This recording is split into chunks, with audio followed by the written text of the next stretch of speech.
Hi hello ನಮಸ್ಕಾರ welcome to my channel.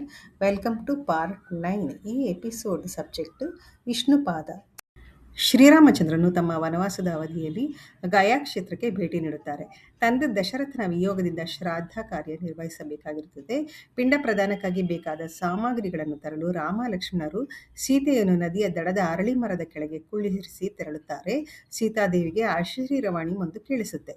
ನದಿಯ ಮಧ್ಯಭಾಗದಿಂದ ಆಗ ಫಾಲ್ಗು ಅಥವಾ ಫಾಲ್ಗುಣಿ ನದಿ ಮಧ್ಯದಿಂದ ತನ್ನ ಮಾವನಾದ ದಶರಥ ಮಹಾರಾಜನ 2 ಹಸ್ತ ಮೇಲೆ ಬಂದು ನನಗೆ ಪಿಂಡ ಪ್ರದಾನ ಮಾಡಿ ಹಸಿವನ್ನು ನೀಗಿಸೆಂದು ಕೇಳುತ್ತಾರೆ.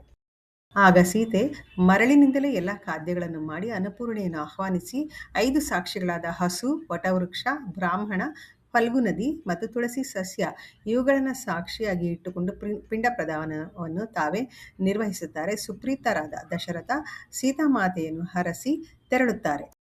ಹಿಂದೆ ಬಂದ ರಾಮನು ಆಚರಣೆಗಳನ್ನು ಶುರು ಮಾಡುತ್ತಾರೆ.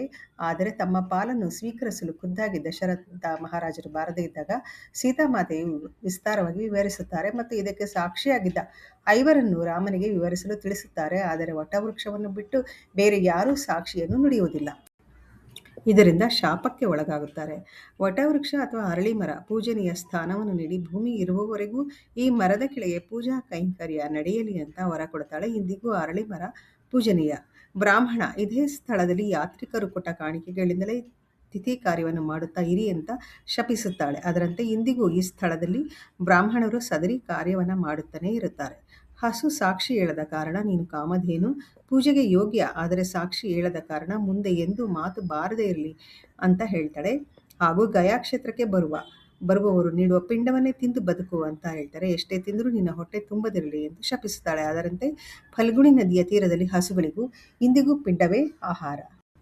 ಮತ್ತು ಫಲ್ಗು ಅಥವಾ ಫಾಲ್ಗುಣಿ ನದಿ ಸಾಕ್ಷಿ ಹೇಳದ ಕಾರಣ ಮರಳಿನಿಂದ ಕೆಳಗೆ ನದಿಯಾಗಿ ಹರಿಯಲೆಂದು ಮತ್ತು ಮಳೆಗಾಲದಲ್ಲಿಯೂ ಸಹ ನದಿಯ ನೀರು ಯಾವತ್ತಿಗೂ ತುಂಬದಿರಲಿ ಎಂದು ಶಪಿಸುತ್ತಾಳೆ. ಅದರಂತೆ ಫಾಲ್ಗುಣಿ ನದಿಯ ನೀರು ಎಂದಿಗೂ ತುಂಬುವುದೇ ಇಲ್ಲ.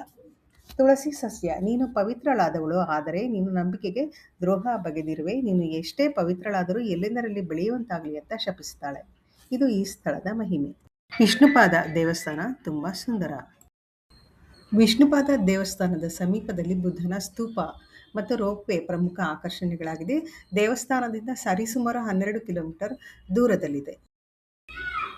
ವಿಶ್ವ ಸಮರದ ಸಮಯದಲ್ಲಿ ಜಪಾನ್ನ ಹಿರೋಶಿಮಾ ಮತ್ತು ನಾಗಾಸಾಕಿ ನಗರಗಳ ಮೇಲೆ ನಡೆದ ಪರಮಾಣು ಬಾಂಬ್ ದಾಳಿಯ ನಂತರ ಮಹಾತ್ಮ ಗಾಂಧೀಜಿಯವರ ಅಹಿಂಸಾ ತತ್ವಗಳಿಂದ ಪ್ರಭಾವಿತರಾಗಿ ಈ ಶಾಂತಿ ಸ್ತೂಪವನ್ನು ನಿರ್ಮಿಸಲಾಯಿತು ಅಂತ ಹೇಳಲಾಗುತ್ತೆ. ಈ ರೋಪ್ವೇ ಪ್ರಯಾಣ ಮರೆಯಲಾಗದ ಒಂದು ಪ್ರಯಾಣ. ರೋಪ್ವೇ ಮೂಲಕ ನಾವು ತಲುಪುವ ಸ್ಥಳ ರಾಜ್ಗೀರ್ನ ಹಚ್ಚ ಹಸಿರಿನ ನಡುವೆ ಕಣಿವೆಯಲ್ಲಿ ಸುಮಾರು 400 ಮೀಟರ್ ಎತ್ತರದ ರಾಜ್ಗೀರ್ ಬೆಟ್ಟಗಳ ತುದಿಯಲ್ಲಿರುವ ಈ ವಿಶ್ವಶಾಂತಿ ಸ್ತೂಪ. ಈ ಬಿಳಿ ಸ್ತೂಪವು 120 ಅಡಿ ಎತ್ತರ ಮತ್ತು ಒಟ್ಟು 103 ಅಡಿ ವ್ಯಾಸವನ್ನು ಹೊಂದಿದೆ. ಈ ಸ್ತೂಪವು ಬುದ್ಧನ 4 ಚಿನ್ನದ ಪ್ರತಿಮೆಗಳಿಂದ ಕೂಡಿದ್ದು ಅವನ ಜೀವನದ 4 ಪ್ರಮುಖ ಘಟನೆಗಳನ್ನು ತೋರಿಸುತ್ತದೆ. ಈ ವಿಶ್ವಶಾಂತಿ ಸ್ತೂಪವನ್ನು 1969ರಲ್ಲಿ ಉದ್ಘಾಟಿಸಲಾಯಿತು. ಇದು ವಿಶ್ವಾದ್ಯಂತ ಇರುವ 80 ಶಾಂತಿ ಪಗೋಡಾಗಳಲ್ಲಿ ಮೊದಲನೇ ಮತ್ತು ಪ್ರಮುಖ ಸ್ತೂಪ ಅಂತ ಅನಿಸಿದೆ. ಬುದ್ಧನ ಪ್ರತಿಮೆಗಳು 4 ದಿಕ್ಕುಗಳಲ್ಲಿ ಬುದ್ಧನ ಚಿನ್ನದ ಲೇಪಿತ ಪ್ರತಿಮೆಗಳನ್ನು ಸ್ಥಾಪಿಸಲಾಗಿದೆ.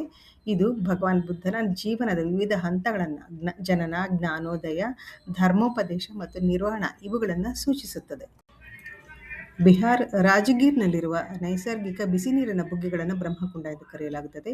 ಈ ಐತಿಹಾಸಿಕ ಮತ್ತು ಪವಿತ್ರ ಸ್ಥಳವು 7 ಪ್ರಮುಖ ಮೂಲಗಳಿಂದ ಬರುವ ಬಿಸಿ ನೀರನ್ನು ಹೊಂದಿದೆ. ಇವುಗಳನ್ನು ಸಪ್ತಋಷಿ ಧಾರ ಅಂತ ಕೂಡ ಕರೆಯಲಾಗುತ್ತೆ.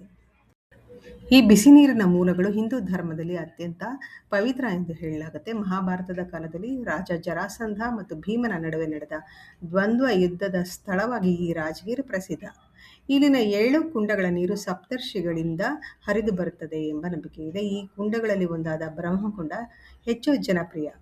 ಈ ಬಿಸಿ ನೀರಿನ ಬುಗ್ಗೆಗಳು ಗಂಧಕ, ಸಲ್ಫರ್ ಮತ್ತು ಖನಿಜಗಳನ್ನು ಒಳಗೊಂಡಿರುವುದರಿಂದ ಚರ್ಮದ ಕಾಯಿಲೆಗಳನ್ನು ಗುಣಪಡಿಸುವಂತಹ ನೈಸರ್ಗಿಕವಾದಂತಹ ಆರೋಗ್ಯದ ತಾಣವಾಗಿದೆ. ಚಳಿಗಾಲದಲ್ಲೂ ಕೂಡ ಜನರು ಇಲ್ಲಿ ಸ್ನಾನ ಮಾಡಿ ಉಪಶಮನವನ್ನು ಪಡೆಯುತ್ತಾರೆ.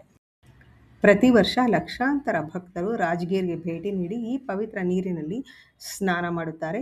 ಮಕರ ಸಂಕ್ರಾಂತಿಯ ಸಂದರ್ಭದಲ್ಲಿ ಇಲ್ಲಿ ವಿಶೇಷ ಜಾತ್ರೆ ಮತ್ತು ಈ ಜಾಗದಲ್ಲಿಯೂ ಕೂಡ ಶ್ರೀರಾಮ ಪಟ್ಟಾಭಿಷೇಕ, ರಾಮ ಸೀತಾ ಲಕ್ಷ್ಮಣ ಆಂಜನೇಯ ಸ್ವಾಮಿ ದೇವಸ್ಥಾನ, ಲಕ್ಷ್ಮೀನಾರಾಯಣ ಸ್ವಾಮಿ ಹೀಗೆ ಅನೇಕ ದೇವರುಗಳನ್ನು ದರ್ಶನ ಮಾಡಲಾಯಿತು.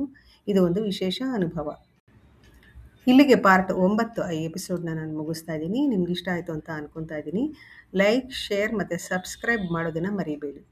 ಪಾರ್ಟ್ 10ಕ್ಕೆ ನಾವು ಪ್ರಯಾಣ ಮಾಡೋಣ ಬನ್ನಿ. ಜೈ ಶ್ರೀರಾಮ್.